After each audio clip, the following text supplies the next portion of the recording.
Praise the lord. పునరుద్ధానుడైన యేసుక్రీస్తు నామములో మీ అందరికీ నా శుభాభివందనాలు. బాగున్నారా?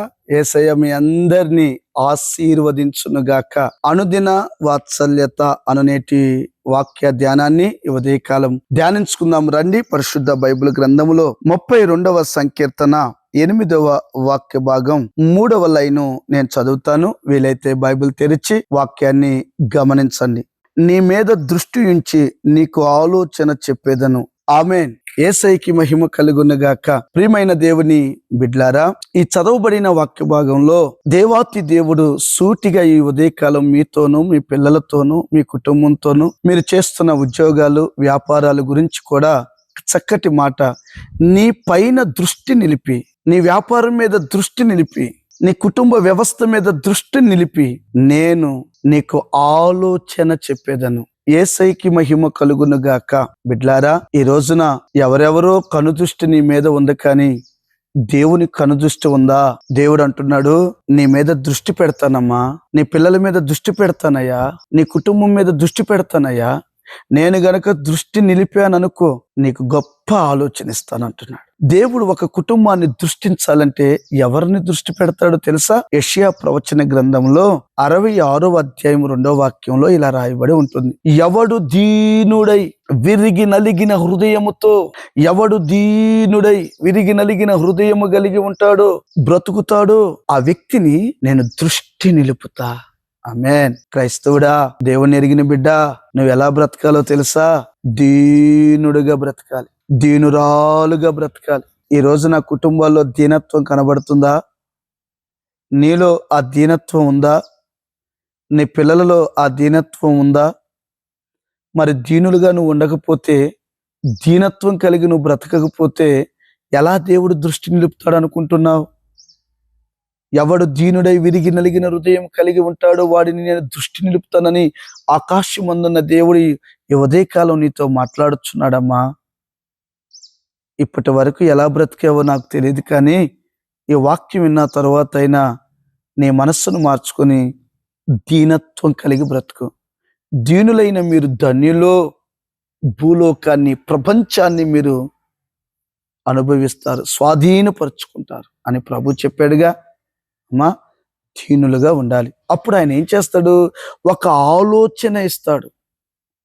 దేవుడు ఒక ఆలోచన, ఈ దీనత్వం కలిగి ఉంటే ఆలోచన ఇస్తాడు. దావీదు చూడండి,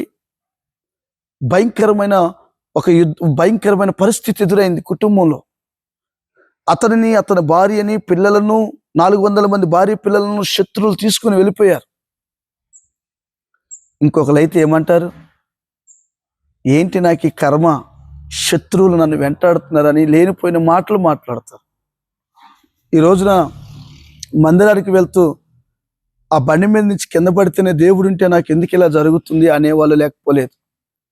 మందిరానికి వెళుతూ ఏదైనా చిన్న ప్రమాదం జరిగితే దేవుణ్ణి సూటిపోటి మాటలతో వెచ్చలివిడిగా మాట్లాడేవాళ్ళు లేకపోలేదు. అంత నష్టం కలిగిన దావీదు దీనుడుగా దేవుని సన్నిధిలో మొరపెడుతూ అంటాడు, అయ్యా, నేను ఆ శత్రువుల దగ్గరికి వెళ్ళమంటావా? ఆ శత్రువుల దగ్గరికి వెళ్ళి నేను యుద్ధం చేయమంటావా?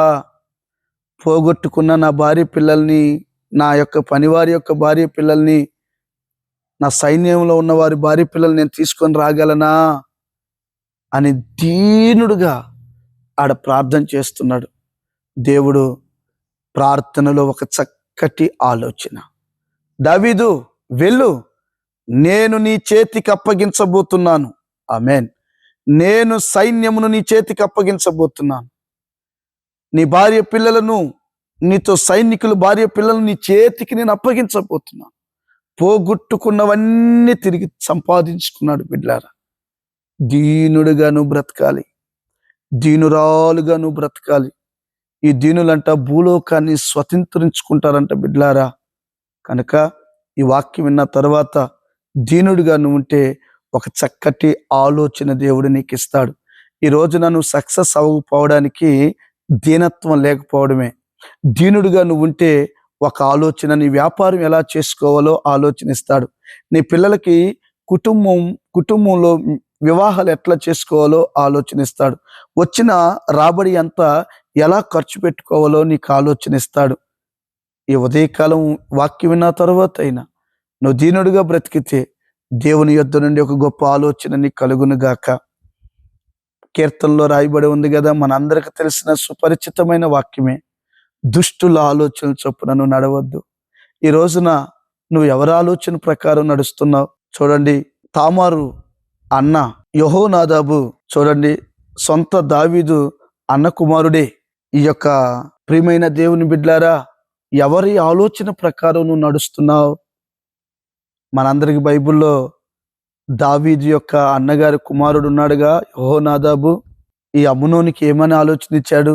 గజగజ నీరసంగా బక్క చిక్కిపోతుంటే, ఎరా తమ్ముడా ఏమైందంటే, తామారు మీద మనసు పెట్టుకున్నాను అన్నయ్య అని చెప్పినప్పుడు వెంటనే ఏం చేయాలి? తప్పురా, నీ తండ్రి గొప్ప రాజు, మనకి మంచి పేరుంది. చూసారా, ఈ రోజున అన్నదమ్ముల పిల్లలు, అన్న తమ్ముడు పిల్లలు, బావ మరుదుల పిల్లలు, ఇంట్లో బంధువు పిల్లలే ఎలా మారిపోతున్నారో చూడండి. అన్న కుటుంబాన్ని పాడు చేయాలని, తమ్ముడు కుటుంబాన్ని పాడు చేయాలని, వదిన కుటుంబాన్ని పాడు చేయాలని, మరిది కుటుంబాన్ని పాడు చేయాలని, మా అన్న పిల్లలు పాడైపోవాలని, మా చెల్లి పిల్లలు పాడైపోవాలని రకరకాల ఆలోచనలు కలిగి ఉన్నారు బిడ్లారా.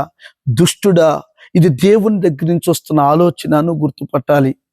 వాడు అంటాడు, నీవు బలహీనుడిగా ఉన్నట్టు రూములో కూర్చో, జ్వరం వచ్చినట్లుగా రాజుగారు వస్తాడు, అప్పుడు నా చెల్లెలైన తామారుతో నాకు కొంచెం రొట్టెలు చేసి పెట్టయ్యా అని అడుగు, రాజుగారు పంపిస్తాడు అని చెప్పాడు.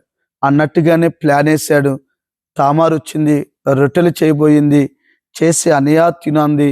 వెంటనే ఆమెతో శయనించడానికి పూనుకున్నాడు ఈ దుర్మార్గుడు.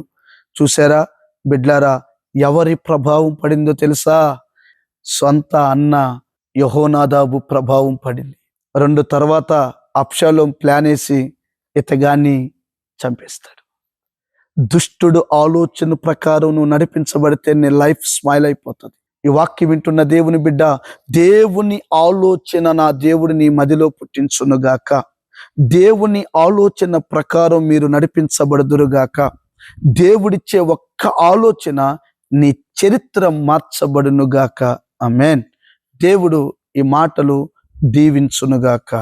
తలలు వంచండి, ప్రార్థన. ప్రేమ కలిగిన మహాపరిశుద్ధుడు అయిన దేవా, వందనాలు. దుష్టుల ఆలోచన కాక నీ యొద్ద ఆలోచన తీసుకుని ముందుకు వెళ్ళడానికి సహాయం చేయమని యేసు నామమున అడిగి పొంది నాము తండ్రి. ఆమేన్. ఆమేన్. Thank you. God bless you.